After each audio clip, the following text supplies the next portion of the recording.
the MOU is a huge move. First time government and opposition coming together to work together and signing and understanding. Now, this was of course brought about by COVID-19 and also the political instability. But I want to say that as far as institutional reform is concerned, this is the biggest opportunity that this country has to see major reform that I mentioned, parliamentary reform, anti-hopping law, with a specific timeline to be fulfilled. Some will be done within this year, the latest by July next year. Now, if this happened, I can tell you it would have raised our key institution to another level where they can be an effective check and balance. The problem with us so far is that we have government that abuse the power because they have too much power. The winner wins all, the loser loses everything. And that is why nobody likes to be in opposition. Nobody likes to be in opposition because you get very little role, even though you're a YB, to play other than to look after your constituency. And even that, you are not given the same allocation as the government. Currently, if you're with the government, you get 3.7 million a year. If you're not with the government, you get 100,000. And that 100,000 started with Pakatan. Before Pakatan, it was zero if you're with opposition. And so that's why the incentive to be with the government is always there. So part of the problem of party hopping is because there are such incentive to be with the government. So parliamentary reform through the MOU is something that we are looking for. Can we trust them to fulfill? I just put it very simply, don't trust politicians. Sounds negative, but let me explain. Trust the mechanism, trust the structure that are there to keep them walking straight and doing what is needful. Don't trust them because they are a nice person. They have made kept a few promises. There's no such thing. You have to build the system, the structure, rely on existing mechanism. What do they have, Pakatan? They have the vote of confidence. They have the budget vote bills coming up. If those are not supported or passed, and it just take a few from the government side to join with the opposition, the government collapse, as what happened to Muhyiddin.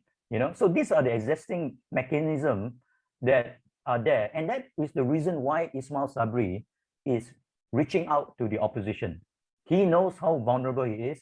He needs their support when it comes to the supply bills, and also if there is any vote of confidence. And this is the opportunity we have. But I want to say that I hope that this MOU signal a new phase in Malaysian politics, that as they get to work together, they see the benefit to each other and to the rakyat. This will be the new norm. And quite likely also, even if we have a general election in 1 year or 2 years' time, the outcome will be quite close. It will likely to be a hung parliament. And this is where you need such memorandum to work with each other for political stability. None of us want a change of government midterm, period.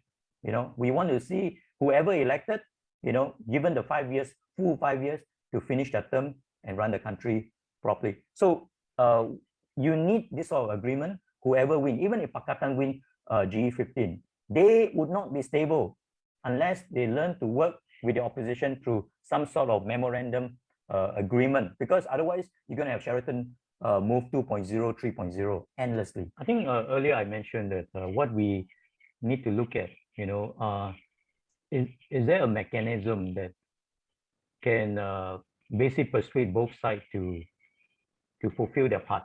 On the part of the government, they need to fulfill all those that they have promised. Number one, involvement of the opposition and public and private sector experts in the National Recovery Council.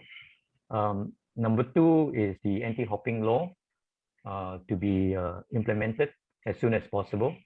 Then number three is Parliament. 4 is independence of judiciary. 5 is MA 63 promises there. All those are very broad. But what are the mechanisms? We got to ask ourselves. Obviously, if the government don't fulfill any of this, then there has to be a recourse on the part of the other signatory, which is Pakatan Harapan. The two recourse mentioned in the MOU is actually confidence and supply. It is there, though this is not called a confidence and supply agreement, And we understand the reason for that. But the thing that is required or expected of Pakatan Harapan is that as long as the government is fulfilling their part, any confidence or no confidence motion that is raised, if the problem is not Pakatan Harapan as we saw, it's actually internally within Perikatan Nasional. You had 15 UMNO MP who pulled their support. Now, who is to say that this won't pull their support again? Or it may come from Bersatu group, or it may come from Asmin Ali's group. So this government is very tenuous. It's walking on thin ice. So they need to have some sort of a backup. And Pakatan Harapan with about 88 MP is a strong backup because, really no one has an appetite for another change of government with 2 more years to go. So I think this is where the reason for the reaching out.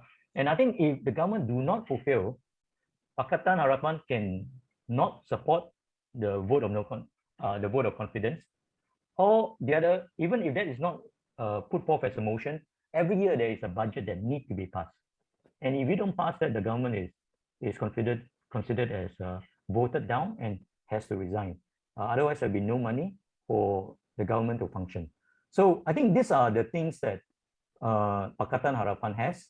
But credit to Pakatan Harapan, they, unlike previous quote-unquote CSA, when they formed government, they asked for cabinet post, GLC position, bigger allocation.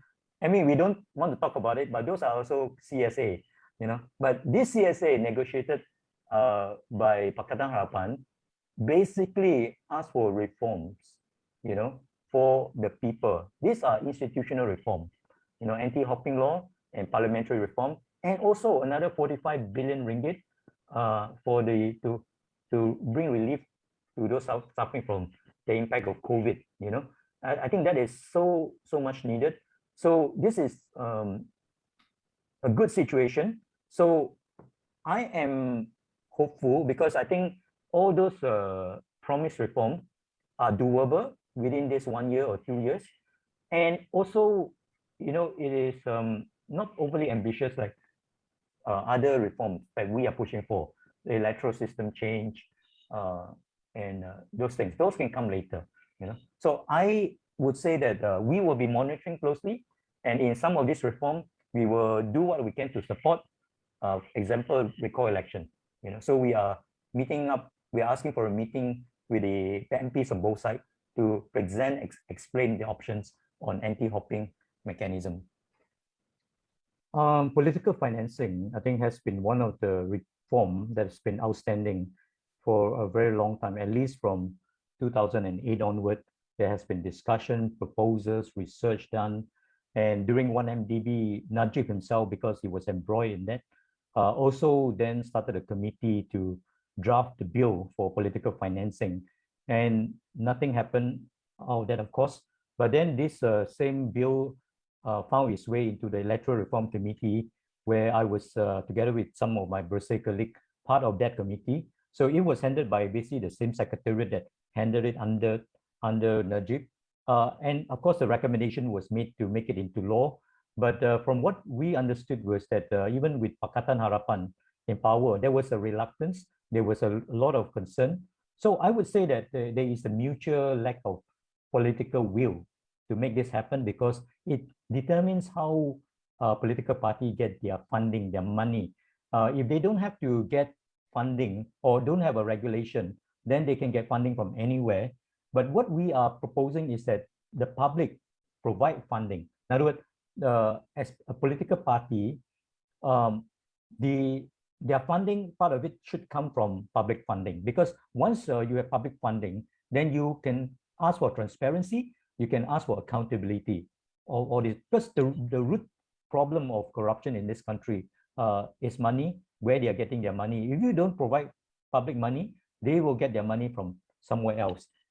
Shadow cabinet is something that the opposition has to take up, but I think they have been reluctant. I think the common reason given is that because they are a coalition, they are not one party, but they are a coalition, so they don't want a situation where there is just one shadow cabinet minister for for finance, for example. Then when they become government, everybody expect this person to be. So that is the reason. But I think we are saying that the country does need to know what is the alternative government has to offer, where do they stand. So they have a committee for that. But I think this MOU cover one thing that touches on that. That is the recognition of the opposition leader to the same status of a minister. That doesn't mean that he is in government. It just means that he is given the recognition, access to information, and also the money to operate as the opposition leader. So that's one small step ahead. But the other thing that I want to say is that there are many people who say that with the MOU, there's no more opposition in government. That is absolutely not true. The terms of the MOU is quite clear. It's only related to those things inside. So it doesn't mean now the government got a blank check to implement any law they want, RUU 355 or anything. It doesn't mean that at all. The opposition is still opposition to oppose all those things.